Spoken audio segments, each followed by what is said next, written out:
dikasihi Tuhan. Mari sama-sama kita bangkit berdiri.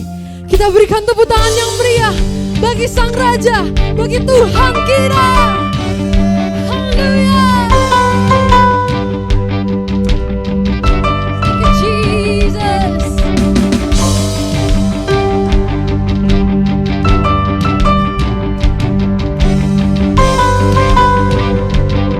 Sama-sama nyanyikan.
God, He's so good.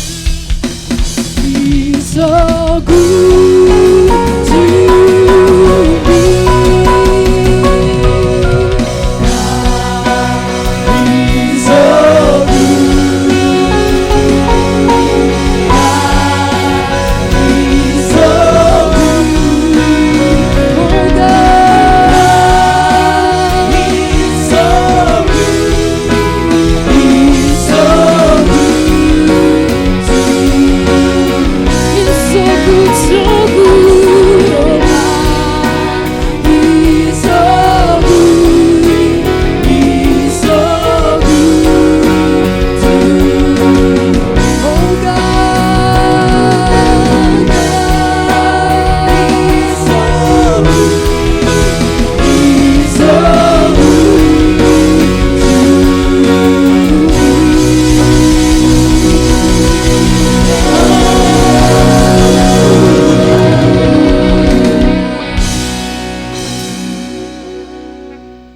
Saudara masih semangat untuk memuji Tuhan, haleluya.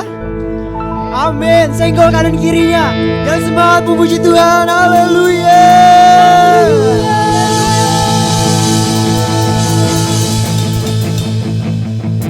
Sama-sama dengan saya katakan, Kau kekuatanku, penopang hidupku, panci keselamatan.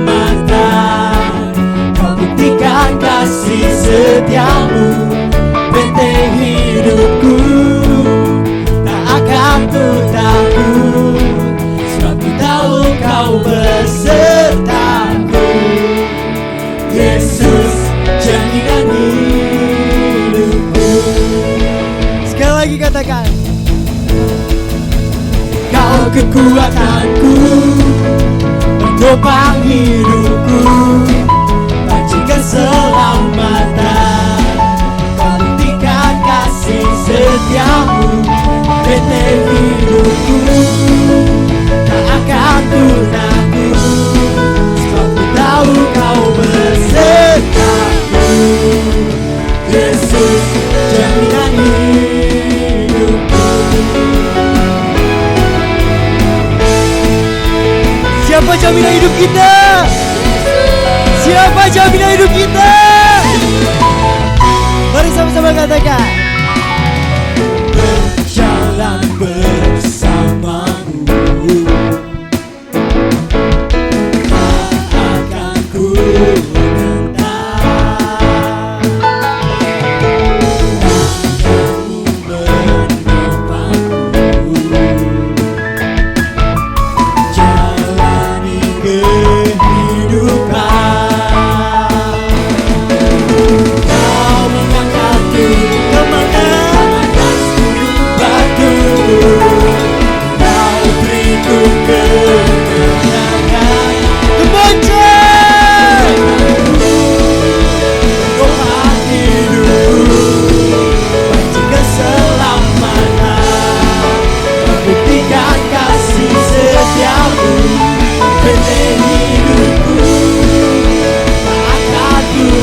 bersama-sama.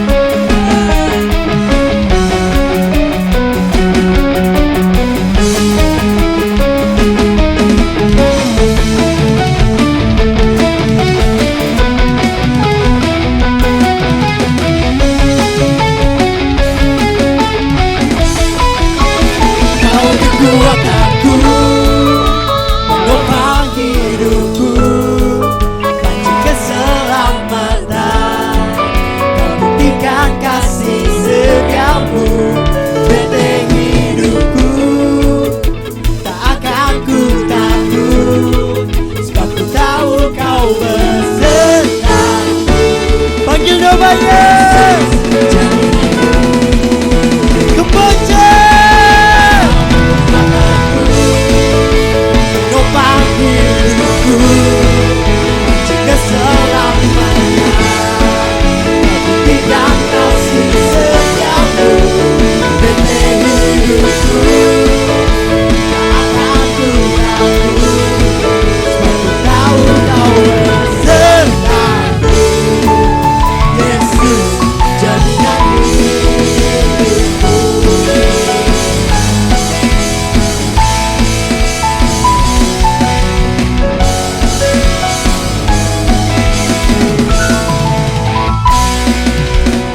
Sekali lagi berikan sorak-sorai kemuliaan bagi Tuhan kita. Haleluya.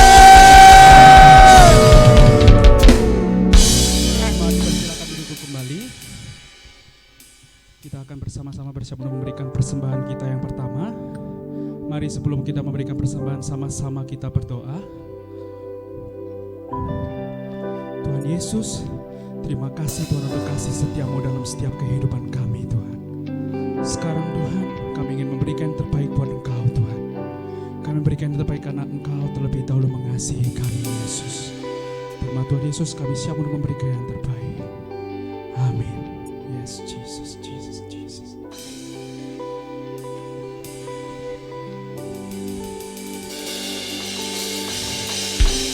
Dalam kesesakanku, Kau beri kedamaianmu. Dalam keraguan, ku temukan wajah-Mu.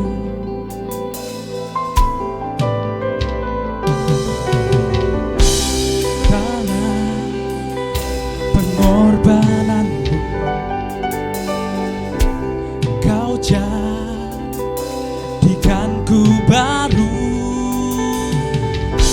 Sungguh ku terkagum, amanku di dalam-Mu. Yesus, Kau membuatku sesuai rencana-Mu. Kau memegang setiap musim hidupku. Ku serahkan semua kekhawatiranku, ku milik-Mu.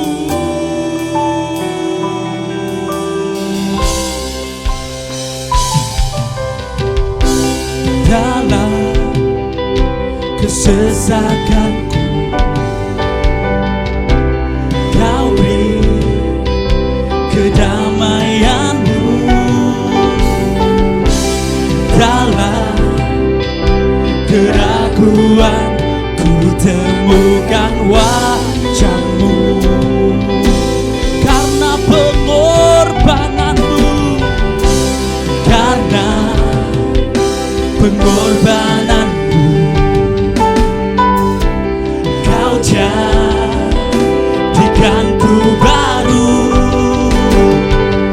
Sungguh ku terkagum, amanku di dalam-Mu. Yesus,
kasih anak muda.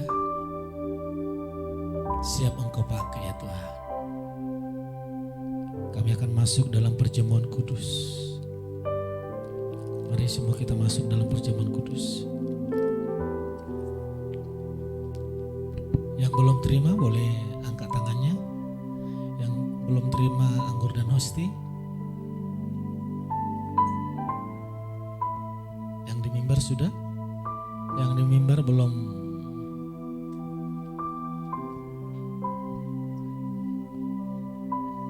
Yang di mimbar boleh.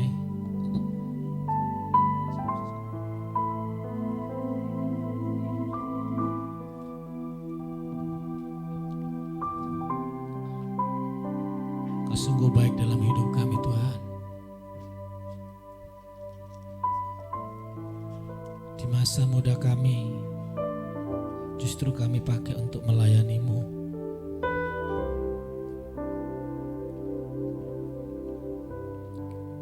Kau sungguh baik. Kau teramat baik. Terima kasih Yesus.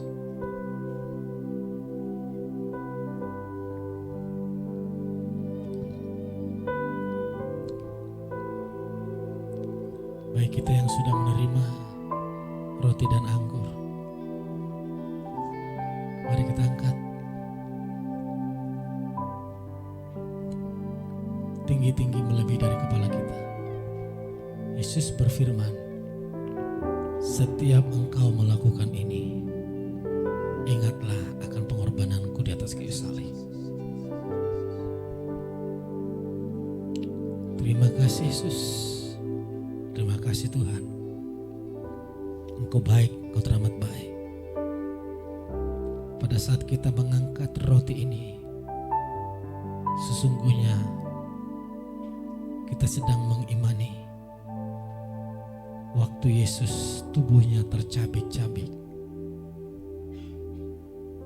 untuk mengampuni segala pelanggaran kita dan sebagai kesembuhan atas segala penyakit kita.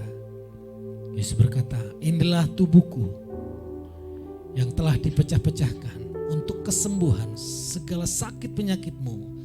Terimalah dengan iman dalam nama Yesus. Mari kita makan bersama-sama.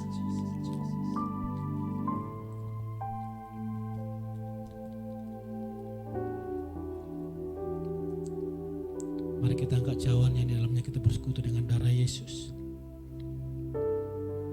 Darah yang menguduskan, darah yang menyucikan. Sehingga para anak muda, para generasi dapat berkata, oleh darah Yesus kita dikasih tanpa syarat, diperkenan tanpa henti, diberkati tanpa batas. Inilah darahku, darah perjanjian baru yang telah dicurahkan untuk menebus segala dosa dan pelanggaranmu semua. Terimalah dengan iman dalam nama Yesus. Mari kita minum bersama-sama.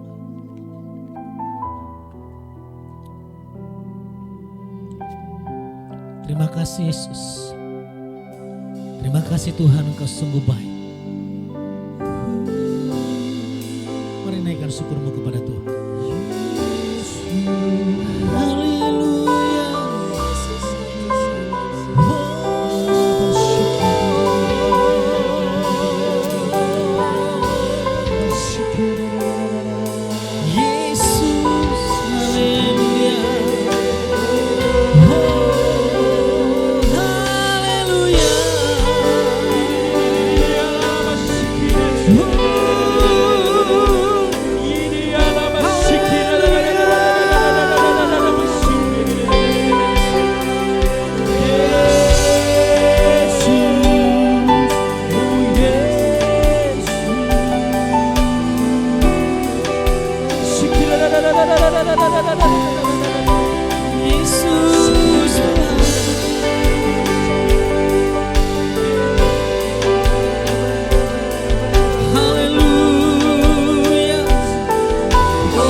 Berfirmanlah,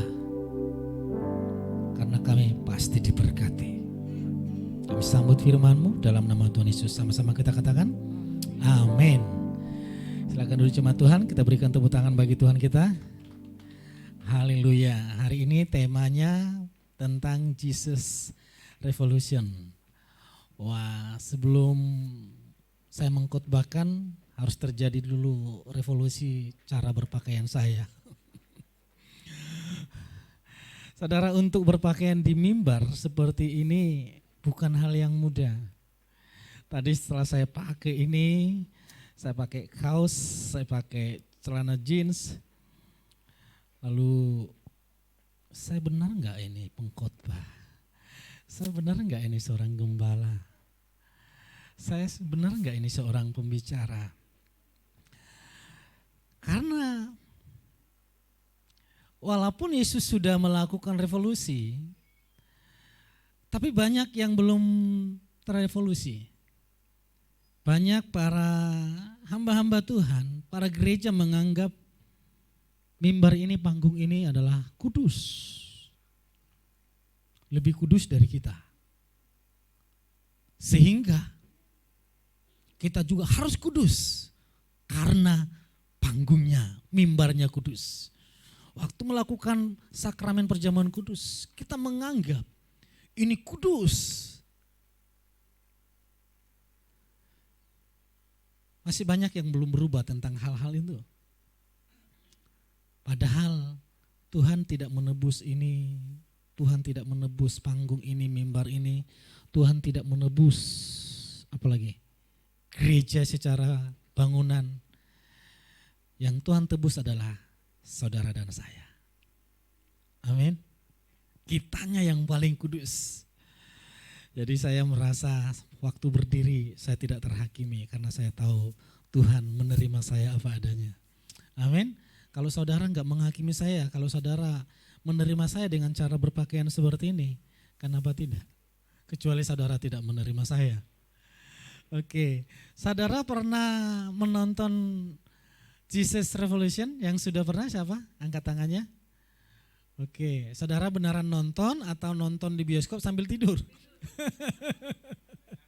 Ada yang ngaku. Wah, ternyata ini setelah saya cek di YouTube banyak yang komen, ada komen negatif, ada komen positif. Dan para gereja-gereja sedang membahas ini. Ada yang merasa secara doktrinnya diserang, secara doktrin gereja ini film tidak bagus, tapi secara reformasi yang dibawa Yesus ini adalah film yang bagus, disarankan untuk ditonton. Dan puji Tuhan, Sinode IHS menyarankan semua para full timer wajib menonton ini. Nah, memang IHS ini selalu terdepan.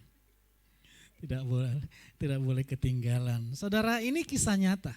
Ini dicatat di majalah New York Times tahun 70-an, sekitar tahun 70-an, dan ini diangkat dari buku tentang judul buku itu sama dengan judul ini, Jesus Revolution. Dan pemerannya itu pemeran yang benar-benar ada, yang paling tua sana itu seorang gembalanya, itu sudah meninggal tahun 2013, dan yang seperti Yesusnya itu dia meninggal tahun 1097 kalau tidak salah. Orangnya ada dan kisah hidupnya dicatat, dan anak muda ini yang pemeran utama dikatakan masih hidup sampai sekarang. Dia menjadi gereja yang sangat besar, seorang broken home, dan dia sendiri tidak mengenal siapa bapaknya, dan mamanya juga suka minum-minum yang membuat dia merasa tidak dibutuhkan oleh dunia ini, tapi latar belakang ternyata tidak mempengaruhi seseorang untuk dipakai Tuhan. Katakan amin. Dan dia dipakai Tuhan luar biasa. Jesus Revolution artinya apa? Yang membuat revolusi itu adalah Yesus. Kita tidak melakukan revolusi. Manusia tidak dapat melakukan revolusi. Tadi sudah saya khotbahkan.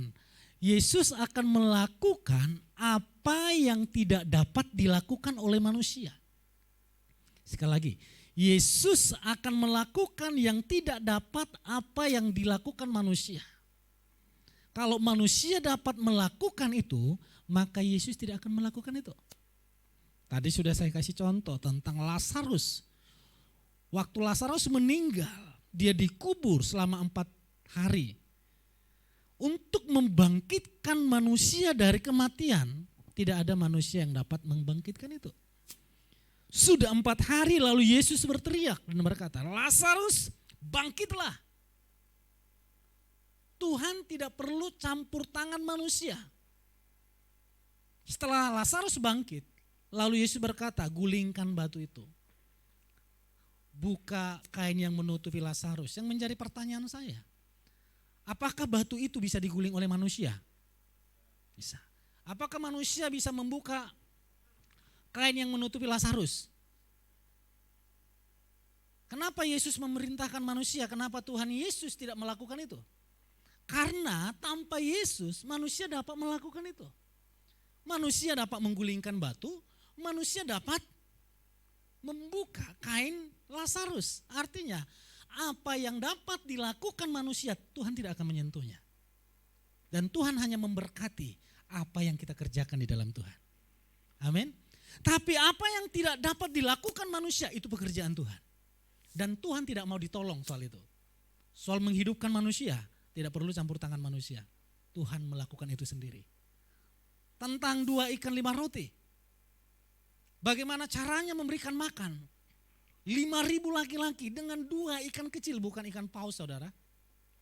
2 ikan kecil dan 5 roti.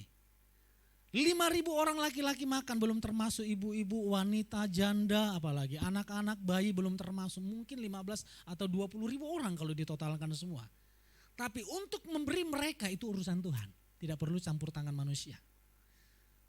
Setelah Yesus melakukan mujizat, untuk membagi-bagi itu Yesus tidak perlu turun tangan.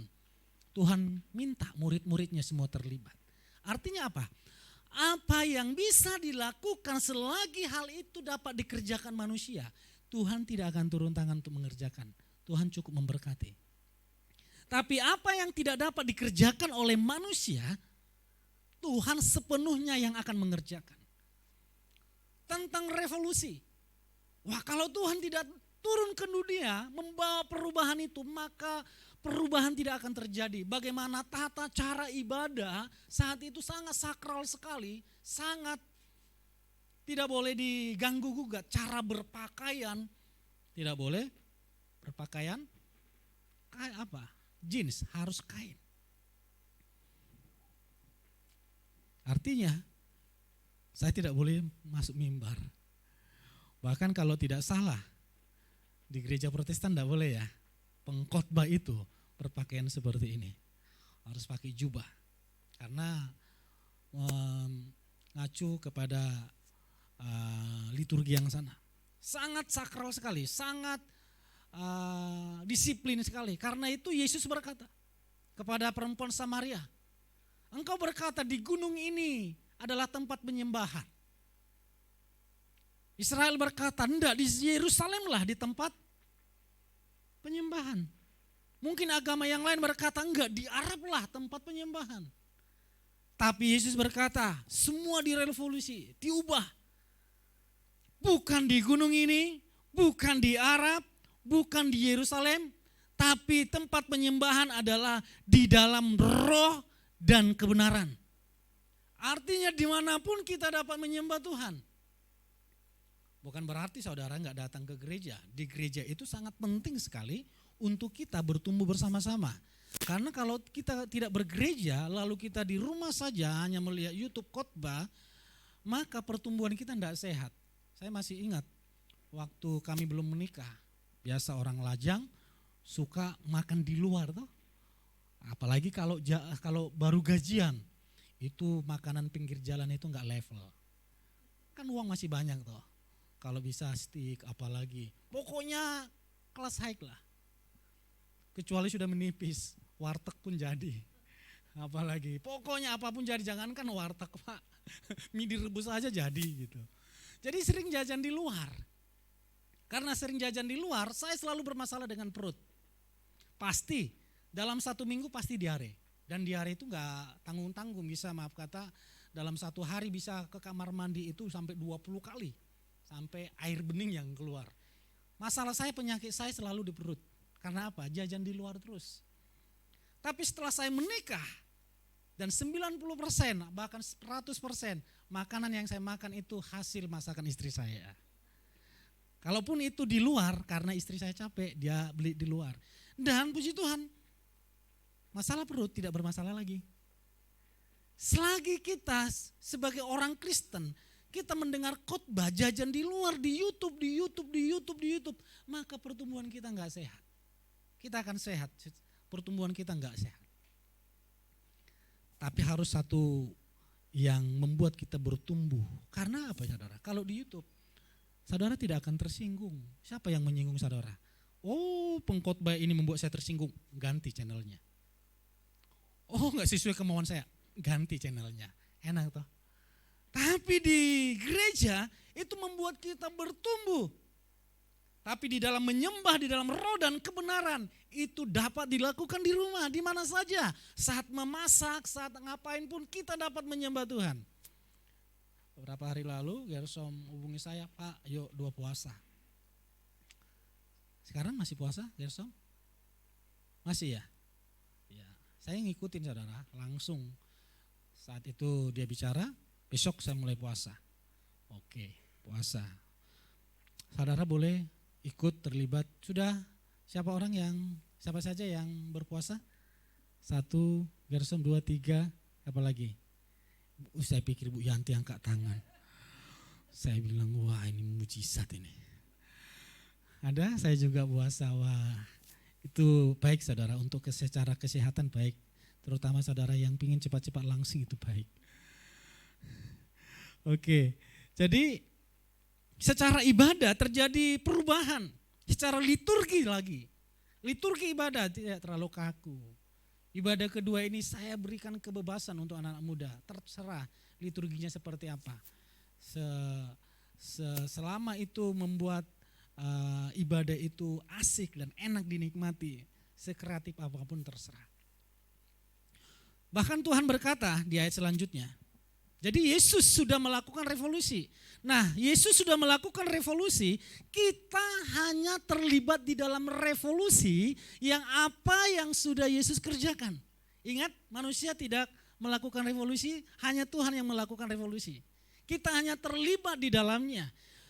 Jadi judul yang tadi, film yang tadi, itu terjadi sekitar tahun 70-an. Itu di masa-masa Amerika sedang krisis ekonomi dan sedang alami peperangan dengan perang Vietnam. Jadi benar-benar alami kemerosotan semuanya dan gereja pun sudah banyak yang tutup. Dan di gereja tidak ada lagi generasi anak muda. Hanya generasi orang-orang yang berpakaian jas, orang tua yang berpakaian jas. Sehingga orang yang di luar, yang tidak berpakaian seragam, yang tidak berpakaian rapi masuk ke gereja, semua orang matanya akan memandanginya. Tahukah saudara siapa tokoh agama yang sangat berperan di India? Mahatma Gandhi. Mahatma Gandhi itu pernah datang ke gereja. Tahukah saudara kenapa dia tidak menjadi orang Kristen? Kalau kisah hidupnya saya baca, waktu itu dia datang ke gereja tanpa beralaskan kaki. Artinya kaki ayam, tidak pakai sendal, tidak pakai sepatu. Biasa orang dia seperti itu. Gereja tidak menerima dia. Menolak orang seperti itu. Harus kudus, ini rumah Tuhan kudus. Berpakaian itu harus seperti orang yang kudus. Jadi karena tidak berpakai sendal atau sepatu, Mahatma Gandhi diusir dari gereja. Coba ya kalau diterima gereja ya. Wah, kegerakan kekristenan seperti apa terjadi di India. Itu yang terjadi di film itu. Bagaimana orang-orang ditolak hanya karena pakaian saja. Dari film itu ada pembicaraan yang membuat saya kaget. Ada perdebatan waktu orang hipis itu datang ke gereja dengan pakaian yang biasa, ada yang tidak pakai sendal. Lalu karpetnya itu karpet yang mahal, lalu terjadi perdebatan di sana. Oh, jangan, biarkan mereka masuk. Mereka kotor. Bukan secara berpakaian saja mereka kotor, tapi jiwa mereka juga kotor, semuanya kotor. Lalu mereka ditanya oleh tadi yang gondrong itu, mana yang kau pilih?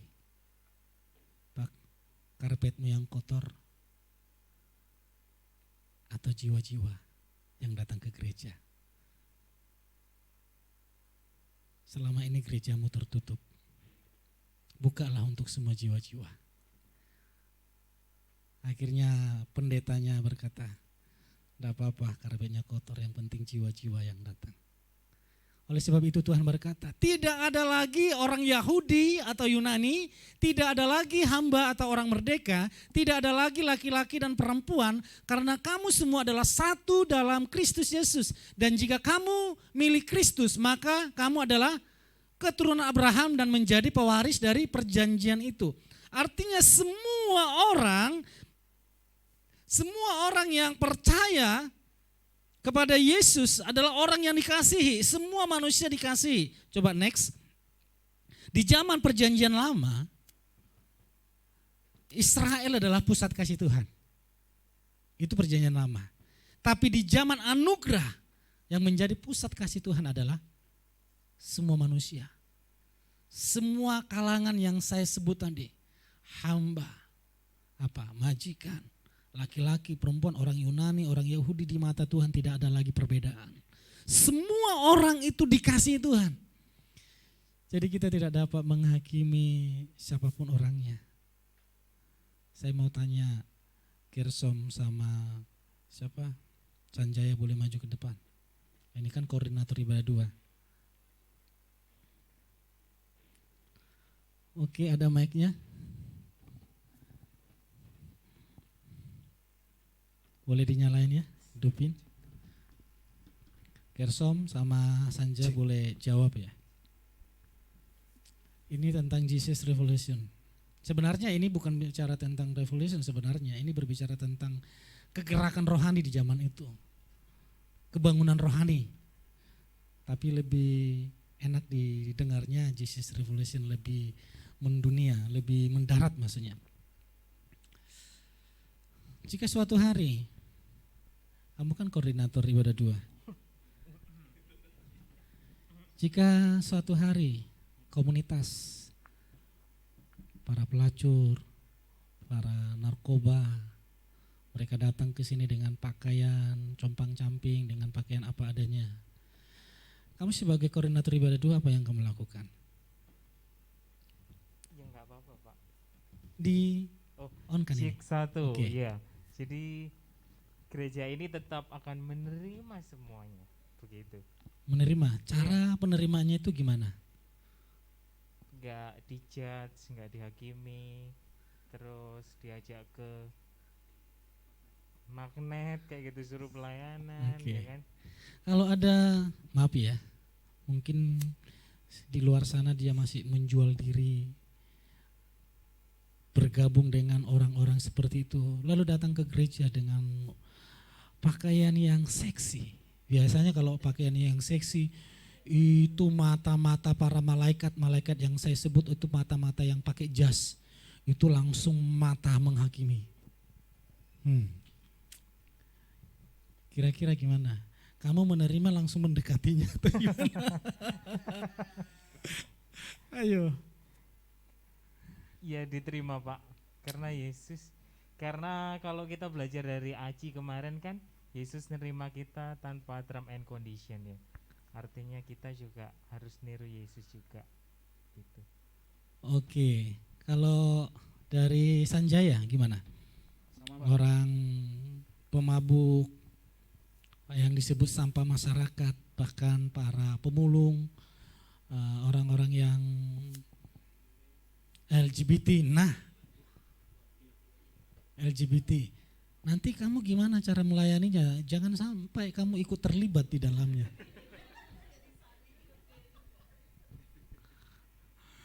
Foto-foto sih. Ternyata di dalamnya hai gitu ya. Gimana coba? Sama Pak, kayak jawabannya Gersom Pak.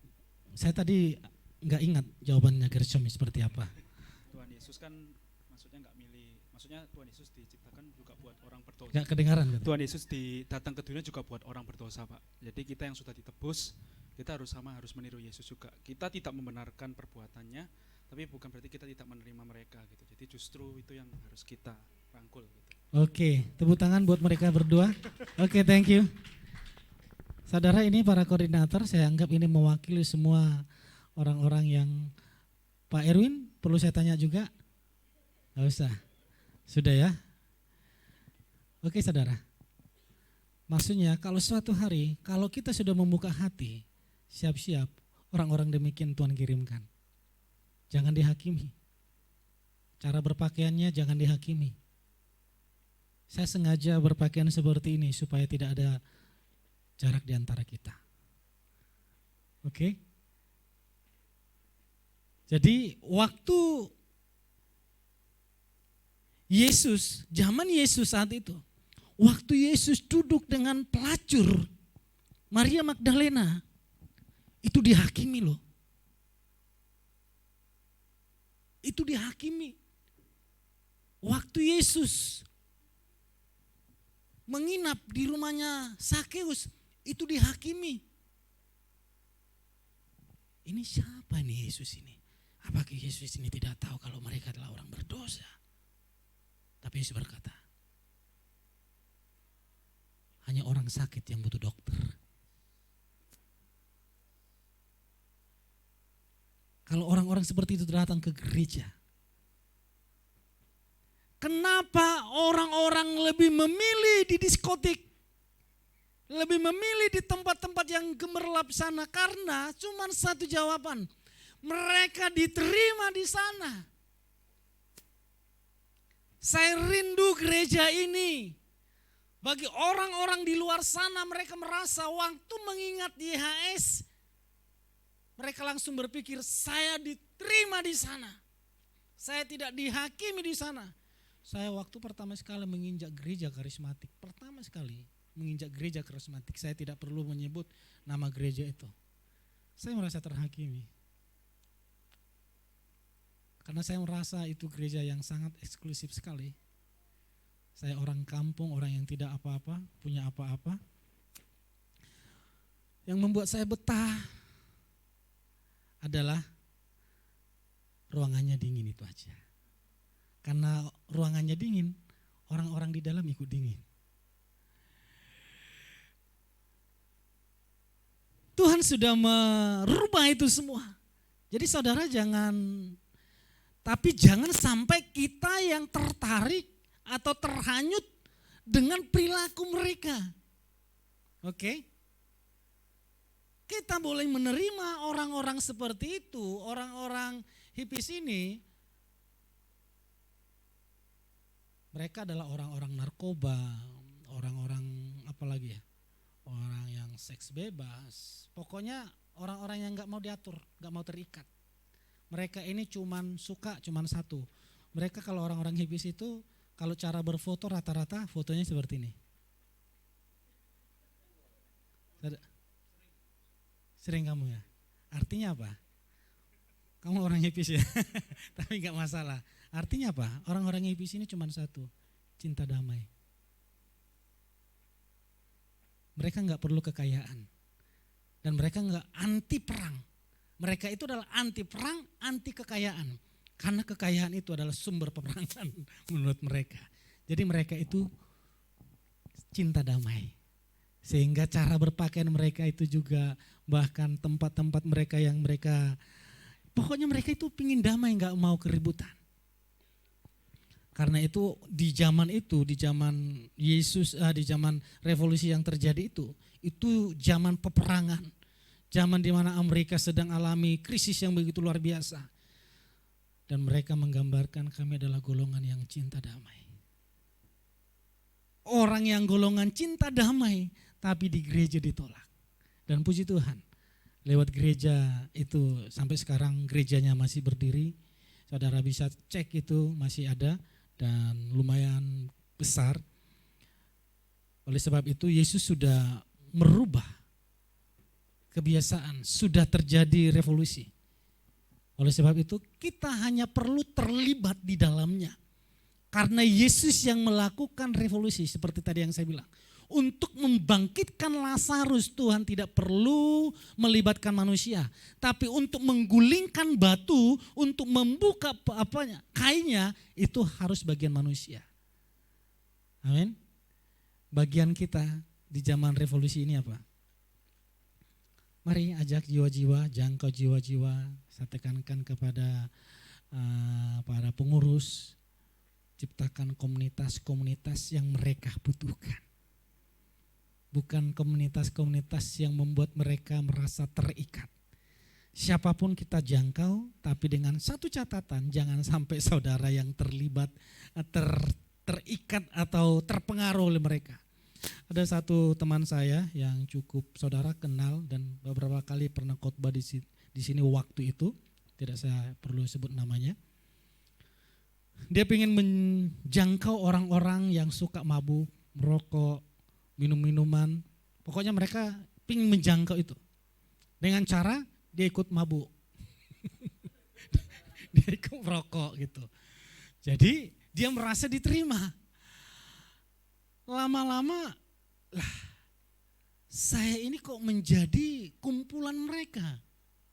Bukan saya yang membawa mereka kepada Tuhan, justru saya yang ditarik mereka ke dunia mereka. Nah ini perlu dipahami saudara, jangan sampai ini gereja film ini kan cuma sekilas saja.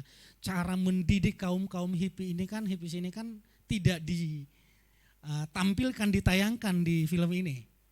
Tapi itu dipotong saja, seakan-akan bebas saja di gereja gitu. Padahal tidak seperti itu, mereka dikasih kegiatan atau komunitas-komunitas yang membuat mereka bertumbuh di dalam Tuhan. Sesuai dengan panggilan mereka, sesuai dengan ada yang bermain musik, ada yang bermain apa, silakan.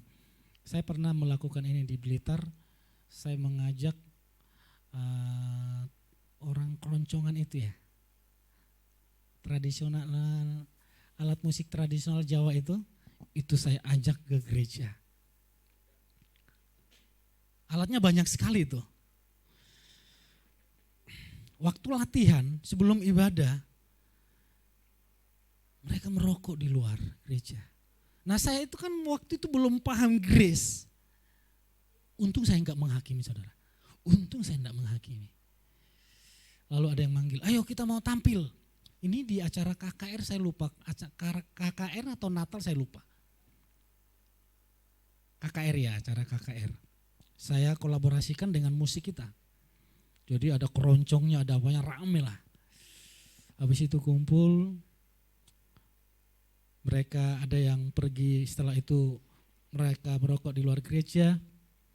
Tapi dari mereka itu orang muslim, melayani di gereja. Tapi setelah itu ada beberapa dari mereka nyantol pemain musiknya. Lalu berkata, enak ya di sini, saya tidak dihakimi ya. Lama-lama dia berubah. Bukan kitanya yang berubah mengikuti gaya mereka, tapi mereka berubah. Saudara, Tuhan sudah melakukan revolusi.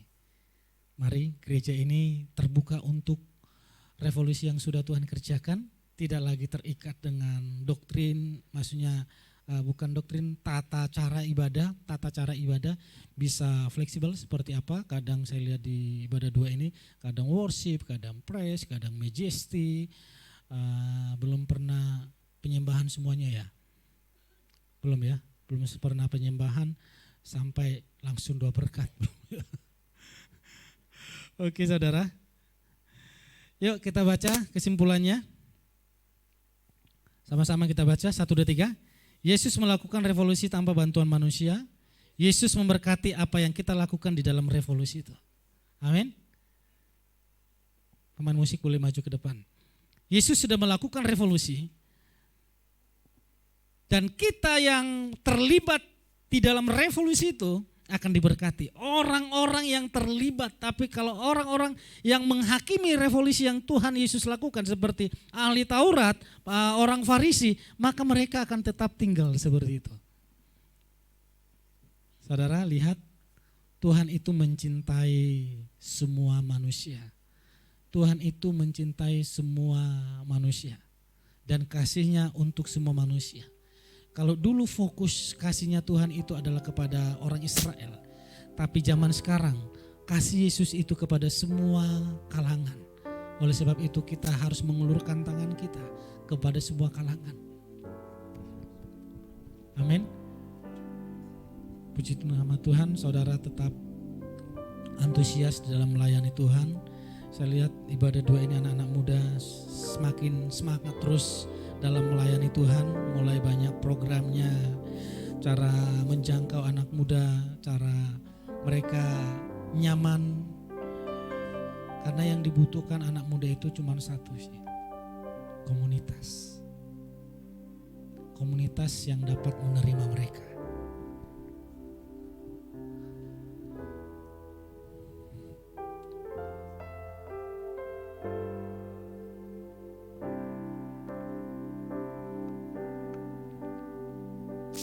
Ada satu lagu yang sangat memberkati kita.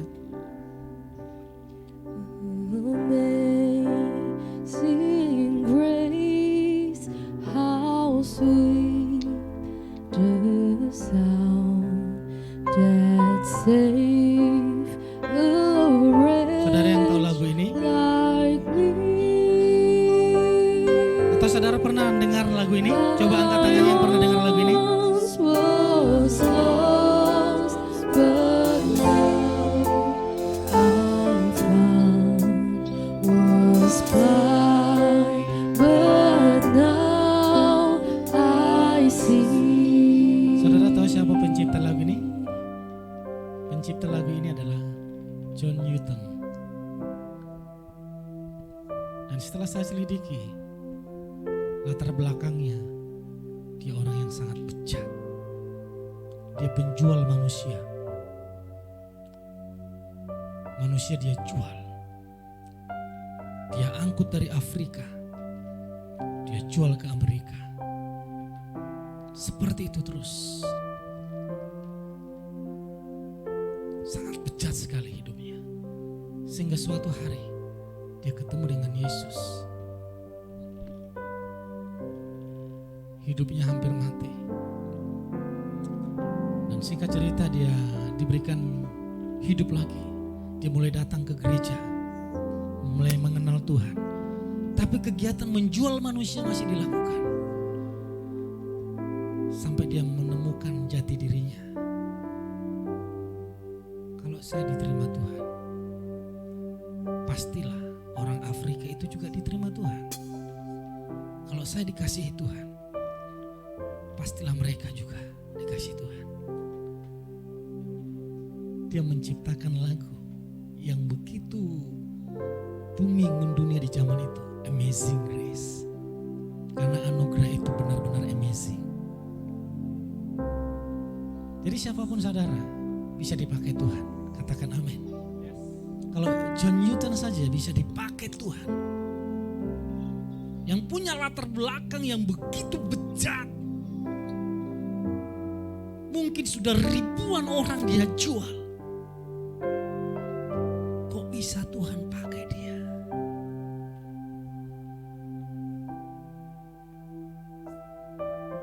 Saya rindu di dalam nama Yesus. Tuhan pakai kita. Mari angkat tangan kita.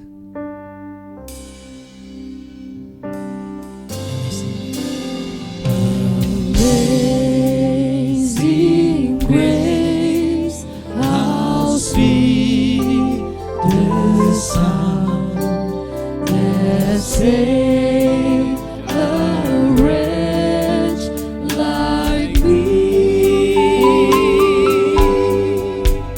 I once was lost, but now I'm found. Was blind,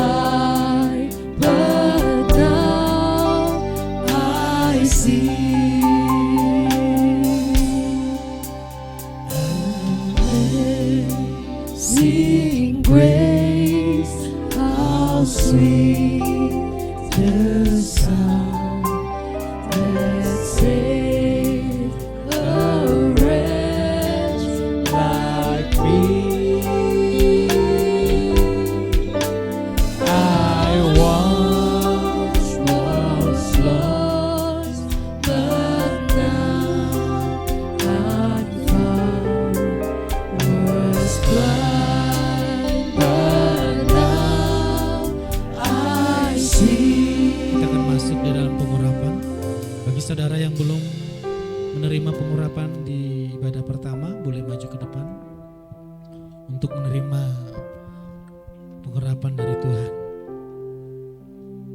Saudara, Tuhan sudah, boleh maju yang belum diurapi. Saudara, Tuhan sudah melakukan revolusi. Dan Tuhan mendelegasikan ini kepada kita supaya revolusi yang sudah Yesus kerjakan itu akan dilanjutkan oleh anak-anak muda selanjutnya.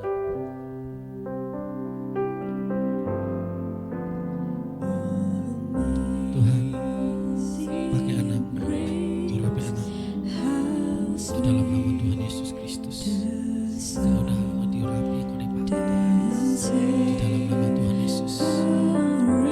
Revolusi yang sudah Tuhan kerjakan, Engkau terlibat di dalamnya, di dalam nama Yesus. Terima pengurapan dari Tuhan. Kau diurapi, kau dipakai Tuhan. Apa yang sudah Tuhan kerjakan, Engkau terlibat di dalamnya, di dalam nama Tuhan Yesus. Terima pengurapan dari Tuhan. Apa yang sudah Tuhan kerjakan, Engkau terlibat di dalamnya, di dalam nama Tuhan Yesus.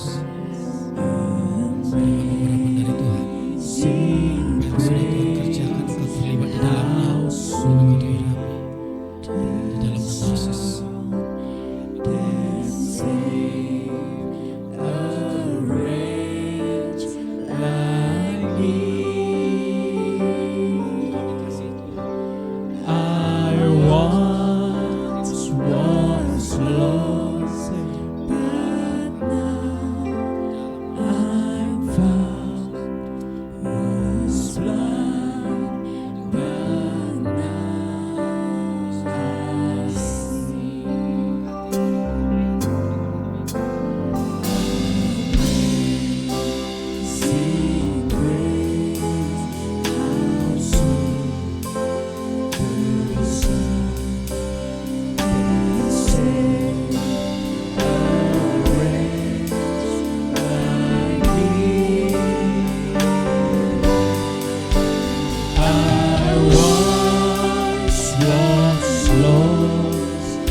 Hari ini merupakan minggu pertama kita akan memberikan perpuluhan.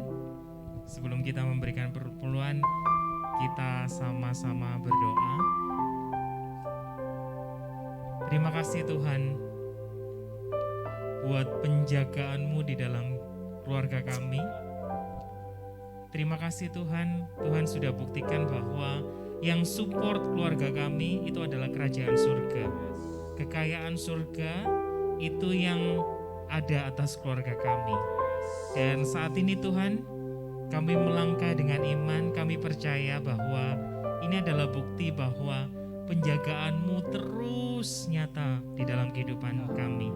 Kami percaya Tuhan, kami memberi ini adalah sebuah bukti bahwa kami disayang sama Tuhan, bahwa kami dicintai Tuhan, bahwa kami diberkati Tuhan. Kami percaya Tuhan, seminggu ke depan, sebulan ke depan, setahun ke depan, saat kami melakukan firman-Mu, firman-Mu hidup manunggal di dalam kehidupan kami. Kami percayakan Tuhan kehidupan kami, masa depan kami ke dalam tangan-Mu, bahwa jemaat yang memberikan persepuluhan bisa maju ke depan. Amin.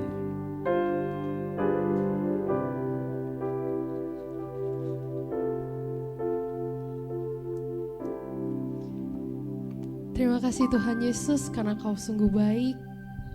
Kami mengucap syukur Bapa, dan kedepannya kami akan terus-menerus memuji-Mu, menyerahkan kehidupan kami berpusat kepadamu Tuhan. Di dalam nama Tuhan Yesus, haleluya, amin. Saya undang saudara bisa bangkit berdiri, kita akhiri ibadah ini dengan penuh sukacita.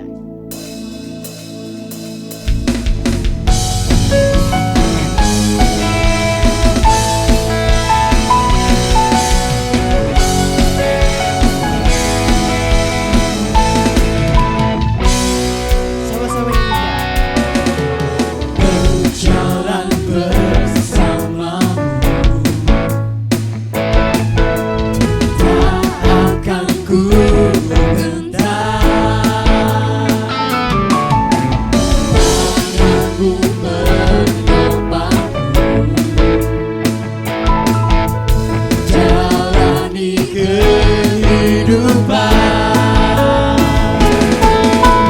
Kau mengangkatku di atas gunung batu.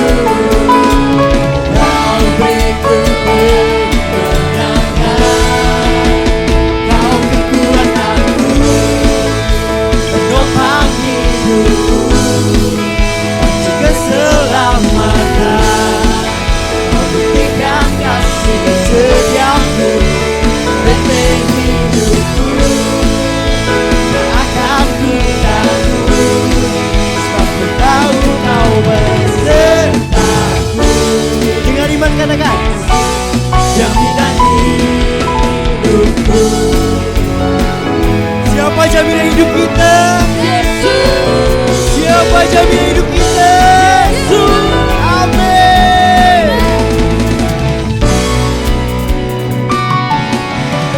Berjalan bersamamu, tak akan ku gentar. Tanganmu menopangku, jalani kehidupan. Kau mengangkatku kemana? Atas gunung batu. Kau beriku kemenangan. Kemuncak kekuatanku, penopang hidupku, kunci keselamatan. Kau buktikan kasih setiamu, benteng hidupku. Tak akan ku takut, ku tahu kau besertaku. Yesus, jaminan hidupku. Mari bertepuk tangan di atas kepala bersama saya. Kau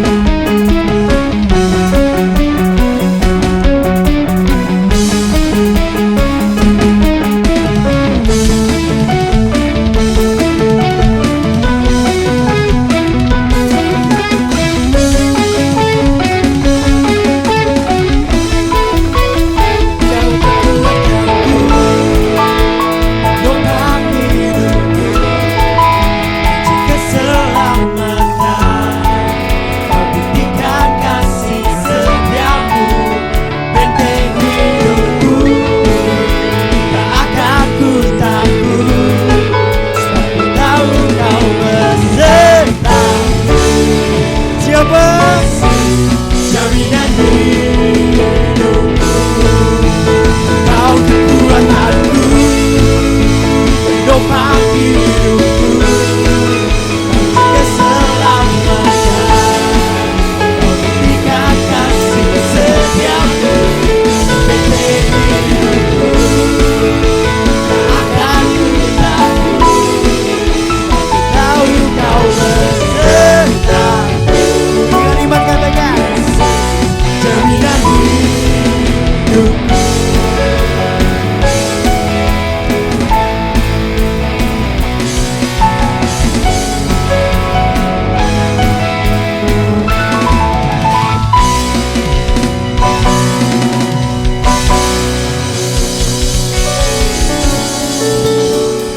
Amin. Ya, siapa di antara Anda yang hari ini bersuka cita? Ya, hari ini ada satu pengumuman tambahan.